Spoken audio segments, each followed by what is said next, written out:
Nintendo's had a quiet 2020 when it comes to the Nintendo Switch, but over the past few days, some major leaks have hit with their legacy systems, such as the Super Nintendo and the N64. Early prototypes of games like Super Mario World 2 for the Super Nintendo hit the internet, stemming back from a server leak that lit the internet on fire. And while some people like my buddy MVG have made a video on it, I didn't, because I didn't have the SNES growing up, so while it was cool stuff to see, it really didn't interest me all that much. Now, however, N64 stuff is coming from this leak, and since I love my N64, my interest is definitely peaked substantially because there's some absolutely crazy stuff coming from this. Now, before we get into this video, I do want to preface one thing. I don't support hacking into servers or crap like that in order to get information like this. I do, however, enjoy the preservation aspect of that this brings, because you don't really get a behind the glass look at many Nintendo games like this, especially big ones. Unless Nintendo showcased something in a magazine or during an E3 or a Space World event, beta builds and unused things in games never really make their way into the limelight, so it's a fascinating story to tell. Most of this information is coming to us from various Twitter accounts, which Nintendo Everything sort of compiled into an article, so I'll have a link to that in the description box down below if you want to get more information from those various Twitter accounts.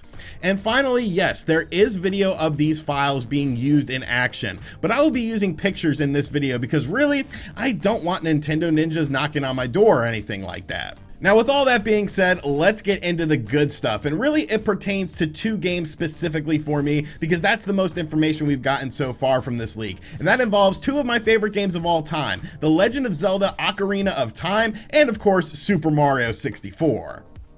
So first off, we're going to take a look at The Legend of Zelda: Ocarina of Time and basically take a look at some unused environments from this game and just some early stuff from the game in general. Now, like I said, this game did go under some transformations based on various builds that we saw at Nintendo related events such as Space World and of course Nintendo Power Magazine, but the first image that we're looking at here is from an early build of a dungeon that presumably was not used in this game. You could see that it sort of has a weird texture to everything. It seems to be very focused on colors like yellow, which really wasn't a prominent thing in The Legend of Zelda: Ocarina of Time. You can see that there is a main stone in the middle of this room. Obviously, this would be something to probably guide you. There are multiple paths to leave this room, 4 different paths, so there probably was various things you had to do in various rooms in this dungeon. You can see here is another glimpse, presumably of the same area that is being used in The Legend of Zelda: Ocarina of Time, probably one of these side rooms in this dungeon. And it's not the most groundbreaking stuff or anything like that, but what's cool about this to me is this is unseen stuff. This is stuff that has never been seen before in the public eye. So to see this sort of stuff, this earlier build of one of the greatest games of all time and one of my favorite games of all time is just absolutely fascinating to me. I love seeing little things like this, so it's definitely very cool. Now, moving on with the Legend of Zelda stuff, we actually get an early look at the Great Deku Tree, which pretty much looks like how the tree ended up being. Now, obviously, the tree wasn't purple or anything like that, but this is cool stuff to me because you can get sort of a glimpse at Kokiri Forest as well, leading up to the Great Deku Tree. You can see here that there's the bridge leading into the Great Deku Tree area, so just some cool stuff from this. It's not super groundbreaking or anything like that, like I said, when it comes to the Legend of Zelda stuff, but it is unseen stuff from this game, and that to me is just absolutely fascinating, and that's what really draws me to stories like this, because I feel like if we wouldn't have seen it now, we probably never would have seen anything cool like this from The Legend of Zelda: Ocarina of Time. I do wonder how this dungeon would have played out. I would have loved to have actually played this dungeon. Obviously, there aren't things like characters in there and enemies and stuff like that. There's probably not puzzle elements as well, but some very cool stuff. And yes, that stuff for The Legend of Zelda: Ocarina of Time was very cool, you have to admit, especially if you're a diehard Legend of Zelda: Ocarina of Time fan. But the cooler stuff to me has to be Super Mario 64, especially considering the fact that, well, L is real. Luigi was planned to be in Super Mario 64, and now there is concrete evidence of this, and it's just absolutely fascinating. Now, before we get into that stuff though, I do want to show you guys some other stuff such as beta builds and artwork for Super Mario 64. So taking a look here, this is some official artwork that I do not believe was ever released. I do think we got some images like this back in 1995 or 1996 for Super Mario 64, but as far as a high quality image like this, we definitely haven't seen anything like this before. And you can see we have a Bowser versus Mario fight right here, which is, you know, a staple for the Super Mario 64 game that happens. You have the little pillars around Bowser that you have to, of course, throw him into. I just love the way this artwork looks. It looks very HD. It almost looks like if Super Mario 64 was designed in 2020 for modern consoles, how the game would actually look. And just thinking about things like that just really make me salivate, because I would absolutely love to see a Mario game in this style. Now, the next piece of artwork is probably the most interesting piece of artwork to me, though, because you can see here this is a Super Mario 64 style artwork, but looking at this, you can clearly see what this should remind you of, and that is Super Mario Galaxy. Super Mario Galaxy used a more spherical style when it came to how the game worked. You would traverse on areas that were generally large spheres, so there was a lot of things like this. And it looks like this idea for Super Mario Galaxy was actually dating back to Super Mario 64, because everything is on this spherical thing. You can see that there's the Penguin Island over there, there's Peach's castle with a Goomba and a star up above. So definitely some very interesting stuff here. It's almost like they wanted to do something like Super Mario Galaxy with Super Mario 64, but there probably was some sort of technical limitations that just didn't allow Nintendo to fully flesh out this vision until, of course, the Nintendo Wii came out. And then we have some beta screenshots of Super Mario 64 as well. You can see that there are some differences between the final build of the game and this beta screenshot. You can see here that the sort of items, you know, the amount of stars and coins being on screen is definitely not very centered. You would think that they would move that over to the side a bit more. And of course, the colors being used, you know, a green to red for the star amount, you have blue for the coins, and then a green to yellow for Mario's lives. You know, kind of weird stuff, but definitely very cool to see. I do like the way that Bowser looks in this build of the game. A lot of attention to detail on Bowser, I feel, in this.